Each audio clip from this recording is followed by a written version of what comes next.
Hey folks, it's Nate. Thanks for joining me once again as we look to the horizon. It's been a few weeks since I've recorded one of these.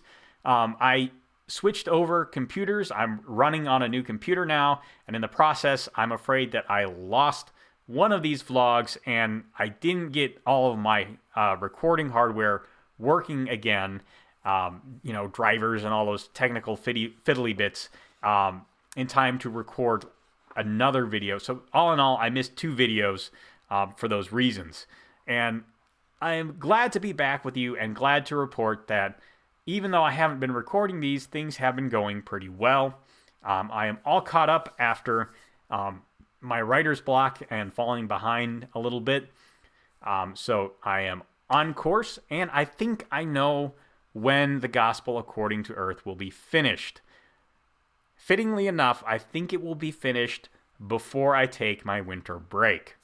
So I usually go on a break on the weekend before Christmas, and I resume the weekend after New Year's. So I take 2 weeks off over Christmas. And I hope that The Gospel According to Earth will be done before that break. I'm not 100% certain, but I think it will be done. And that will give us about 28, is that right? 28 chapters? Not about exactly 28 chapters total. So a pretty good length for a novel. A little shy of 60,000 words, unless one of those final chapters goes really long. I think that's a good length for the kind of story I'm telling, and I think it will give me a chance to say everything that I wanted to say. This has been, as all of these stories honestly have been, an interesting experiment in balancing outlining and allowing character development to slightly shift the story as things go along. In addition to that, I've been working on a couple of short stories. I think I've mentioned one of them to you in the past. I actually had a brief thought of putting out a Halloween short story, but I had the idea for that about 3 days before Halloween. And looking at all the other writing that I was trying to do, getting caught up after writer's block and all these other things, and I said, no, I can't push this story out before Halloween. So I decided to wait. It's not necessarily a Halloween-themed story. It just had some elements that I thought would make it fitting for Halloween, and I decided I would rather take my time with it and make sure it's good, rather than rush it out just to get it out in time for a holiday.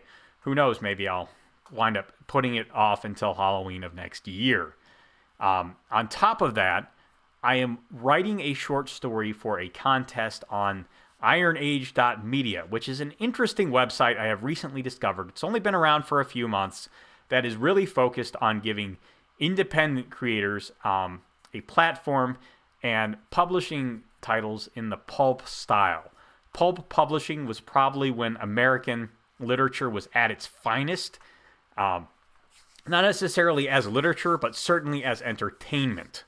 And I think an attempt to get back to that is going to do a lot of good for people who want to restore the American storytelling tradition to its previous grandeur.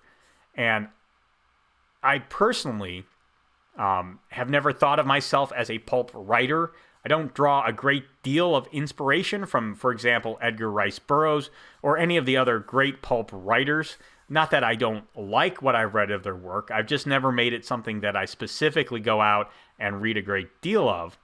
But I do understand the impulse that drove the pulps just based on what I've read. A desire for stories of adventure, of excitement, and lighter stories, not necessarily big sweeping tales, but lighter stories that you can read in small bits in between the many things that keep you busy. And I think that I myself have tried to write many things in that vein. Not so much the Triad World novels, which were a little more serialized than even, I think, something that would appear in a pulp magazine. But Certainly something like The Face of the Clockworker or many of the short stories that I've written have a bit of a pulpy feel to them.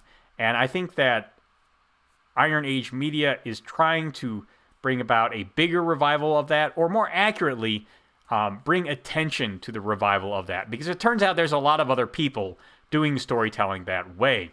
And they have weekly writing prompts. You have 2 weeks to take the prompt and turn it into a short story. I'm working on one of those, and I hope to submit it in a couple of days before the deadline. And when I do, I will certainly include a link to that in my next writing vlog. But in the meantime, that is still a work in progress. So that is the status of all of my projects and where my thoughts are right now. Let me know what you think down in the comments below. There's a like button and a subscribe button. You can use those as you see fit, and I'll talk to you later.